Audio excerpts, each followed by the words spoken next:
पुदुचेरी सहोदर सहोदरिगळे वणक्कम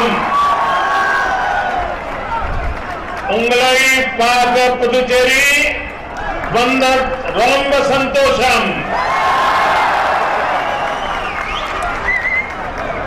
पुदुचेरी अलगानूर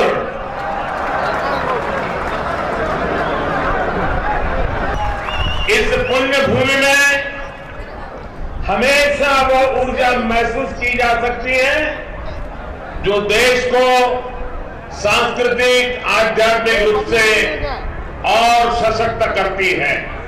இந்த புண்ணிய பூமியிலே இந்த நாட்டினுடைய விடுதலைக்காகவும் தேசபக்திக்காகவுமான சக்தி பிறப்பதை நம்மால் मैं आज पुदुचेरी की धरती से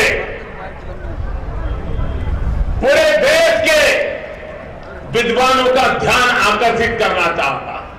நான் இந்த தினம் புதுச்சேரி மண்ணிலிருந்து இந்த நாட்டில் இருக்கின்ற அறிவுஜீவிகளுக்கு ஒரு செய்தியை சொல்ல விரும்புகிறேன்।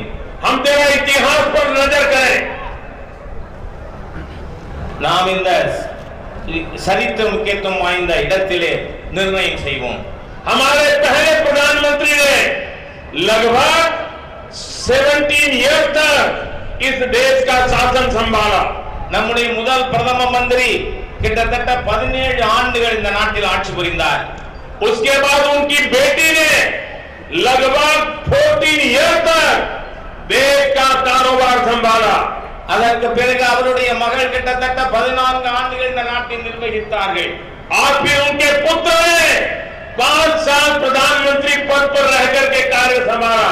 அதற்கு பிறகு அவருடைய மகன் 5 ஆண்டுகள் பிரதம மந்திரி பதவியில் அமர்ந்திருந்தார்। और पिछले 10 साल में आपने देखा 2004 से 2014 रिमोट कंट्रोल से परिवार किस प्रकार से देश की सरकार चलाता था। அதே போல கடந்த 10 ஆண்டுகள் 2004 இருந்து 2014 வரை 10 ஆண்டுகளுக்கு அந்த குடும்பத்தினுடைய ரிமோட் கண்ட்ரோல் மூலமான ஆட்சியானது நடந்து கொண்டிருந்தது। यदि कुल मिला के हिसाब लगाएं तो इस एक परिवार ने लगभग 48 ईयर तक इस देश के शासन तंत्र को प्रत्यक्ष और परोक्ष रूप से चलाया है। ஆகவே நாம் கூட்டி பார்ப்போமேயானால் ஒரு குடும்பம் ஒன்று நேரடியாக அல்லது மறைமுகமாக 48 ஆண்டுகள் இந்த நாட்டிலே ஆட்சி செலுத்தி இருக்கிறது। मेरे प्यारे देशवासियों, उन्होंने 48 ईयर तक शासन किया। इस मई महीने में हमारी सरकार को 48 मंथ होने वाले हैं। நண்பர்களே, அன்புக்குரியோரே, அவர்கள் 48 ஆண்டுகள் ஆட்சி செய்தார்கள்। வருகின்ற மே மாதம் வருமானால் நம்முடைய ஆட்சி 48 மாதங்கள் பூர்த்தி செய்யும்। अब हमें विचार करना चाहिए।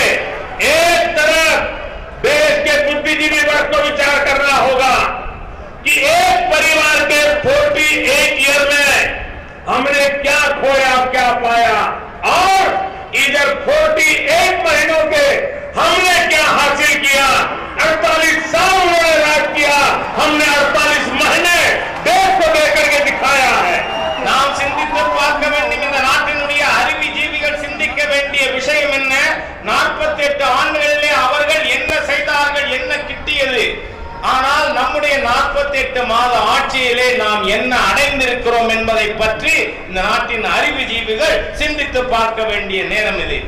48 साल 48 महीने की हमारी सरकार, 48 साल का उनका कारोबार जब तुलना हो या हम विकास की यात्रा की बात करें, इस देश के सामान्य मानवीय के जीवन को आसान बनाने की बात करें, तो इस दृष्टि से भी देखें कि क्या तुलना हो सकती है।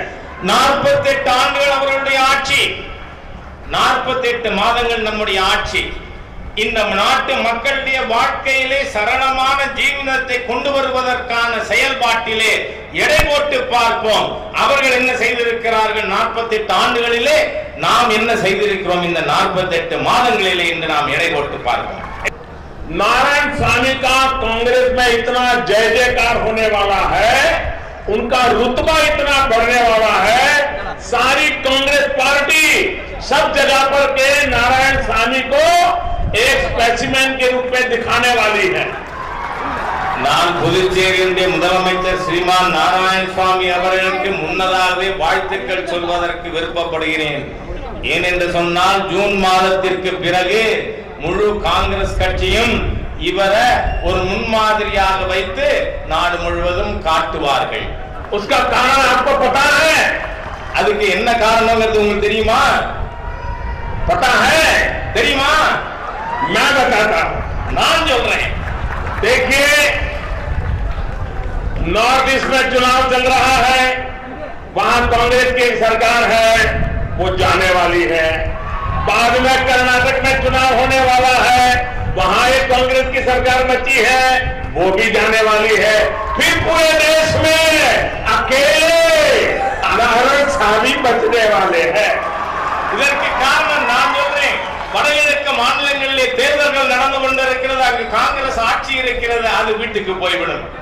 அதற்கு பிறகு கர்நாடகத்திலே இருக்கின்ற காங்கிரஸ் அரசாங்கமும் வீட்டுக்கு சென்றுவிடும்.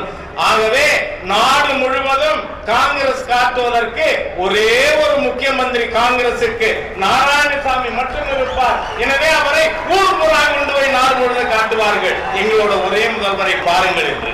इसलिए जून महीने के बाद कांग्रेस पार्टी को नारायणसामी को कंधे पर बिठा बिठा करके देश को दिखाना पड़ेगा कि हमारे पास एक मुख्यमंत्री बचा है। ஆகவே ஜூன் மாதத்திற்கு பிறகு காங்கிரஸ் கட்சி நாராயணசாமி அவர்கள் தோளிலே தூக்கி வைத்துக் கொண்ட நாடு முழுவதும் எங்களுக்கு தப்பி இருக்கின்ற ஒரே ஒரு முதலமைச்சர் என்று காட்ட வேண்டிய சூழ்நிலை அங்கு வந்துவிடும். बातों को ध्यान में रखते हुए हमारी सरकार ने पुडुचेरी को स्मार्ट सिटी के तौर पर विकसित करने का काम शुरू कर दिया है। இந்த விஷயங்களை எல்லாம் மனதிலே வைத்துக் கொண்டு மத்திய அரசாங்கம் புதுச்சேரியை ஸ்மார்ட் சிட்டியாக அறிவித்து அதை மேம்பாட செய்வதற்கான பணியிலே நாம் ஈடுபட்டு இருக்கிறோம். इस काम में 1800 करोड़ रुपए से ज्यादा खर्च किया जाएगा। ஸ்மார்ட் சிட்டிக்காக புதுச்சேரிக்கு 1800 கோடி ரூபாய் பணம் செலவு செய்யப்படும். इस राशि से यहां पर टूरिज्म सेक्टर को मजबूत किया जाएगा, ट्रांसपोर्ट सेक्टर को सुधारा जाएगा, नागरिकों को सरकारी सेवाओं की बेहतर डिलीवरी सुनिश्चित की जाएगी। இந்த பணத்தின் மூலமாக நிதியின் மூலமாக புதுச்சேரியிலே சுற்றுலா, போக்குவரத்து துறை, அதோடு மாத்திரமல்ல அரசாங்கத்தின் சேவை மக்களுக்கு உடனடியாக எடுத்துச் செல்கின்ற பணியினை நம்மால் மேற்கொள்ள முடியும். ऐतिहासिक इमारतों का संरक्षण किया जाएगा। அதே போல சரித்திரபூர்வமான நம்முடைய விஷயங்கள் பராமரிக்கப்படும். इस काम के लिए पिछली साल Puducherry smart city development limited नाम से एक स्पेशल पर्पस व्हीकल एसपीवीबी बनाया दिया गया है। இதற்காக விசேஷமாக ஒரு special purpose vehicle Puducherry smart city development limited என்கின்ற ஒரு அமைப்பானது சென்ற ஆண்டு உருவாக்கப்பட்டிருக்கிறது. पुडुचेरी में वाटर सप्लाई सुधारने के लिए फ्रांस की एक एजेंसी के माध्यम से 500 करोड़ रुपए अलग से खर्च किए जाएंगे।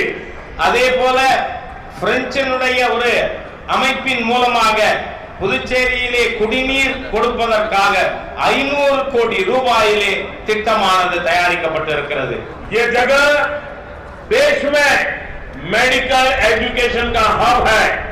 9 मेडिकल कॉलेजों में सबसे महत्वपूर्ण है केंद्र सरकार का जिपमेर हॉस्पिटल। அதே போல மருத்துவ கல்விக்கான ஒரு மையமாக புதுச்சேரி இருந்து கொண்டிருக்கிறது. நாட்டில் இருக்கின்ற மத்திய அரசாங்கத்தின் 9 மருத்துவ கல்லூரிகளிலே மிகச் சிறந்த ஒரு ஜிப்மர் மருத்துவ கல்வி கழகம் புதுச்சேரியிலே இருக்கிறது. जिपमर के आधुनिकीकरण के लिए केंद्र सरकार ने 450 करोड़ रुपए के प्रोजेक्ट को मंजूरी दे दी है। ஜிப்மருடைய மேம்பாட்டிற்காக மத்திய அரசாங்கம் 450 கோடி ரூபாய் திட்டம் ஏற்கனவே ஒப்புதல் அளித்து விட்டது. साथियों, यहाँ के टूरिज्म डिपार्टमेंट का लोगो है Puducherry give time of break. ये जगह न सिर्फ समय को थाम लेती है बल्कि सामान्य मानवी को अध्यात्म के एक अलग सफर पर भी ले जाती है। புதுச்சேரி சுற்றுலாவின் சின்னமாக இருக்கிறது. இங்கு ஏதோ வந்து நாம் நேரம் போக்குவதற்காக அல்ல, இங்கு இருக்கின்ற மக்களுடைய ஆன்மீக பயணத்திற்கான ஒரு வாய்ப்பளிக்கக்கூடிய மையமாக புதுச்சேரி இருந்து கொண்டிருக்கிறது. केंद्र सरकार ने कोस्टल सर्किट में टूरिज्म बढ़ाने के लिए स्वदेश दर्शन स्कीम के तहत पुडुचेरी के लिए 85 करोड़ रुपए स्वीकृत किए हैं। அதே போல கடற்கரை மேம்பாட்டின் மூலமாக புதுச்சேரியிலே நாம் இந்த சுற்றுலா வாய்ப்பினை மேலும் மேம்படுத்துவதற்காக 85 கோடி ரூபாய் நிதி ஒதுக்கப்பட்டு இருக்கிறது. इसी तरह यहाँ पर हेरिटेज और स्पिरिचुअल सर्किट के लिए भी 100 करोड़ रुपए से ज्यादा जारी किए गए हैं। அதே போல பாரம்பரிய கடற்கரை பீச் உருவாக்குவதற்காக 100 கோடி ரூபாய் நிதி ஒதுக்கப்பட்டு இருக்கிறது. यहाँ पर नेशनल इंस्टीट्यूट ऑफ ओशनो टेक्नोलॉजी और अर्थ साइंस मिनिस्ट्री द्वारा मिलकर बीच रिस्टोरेशन का काम भी किया जा रहा है। National institute of ocean technology and earth survey earth sciences அமைச்சகத்தின் மூலமாக பீச் மேம்பாட்டிற்கு 100 கோடி ரூபாய் செலவு செய்யப்படுகிறது.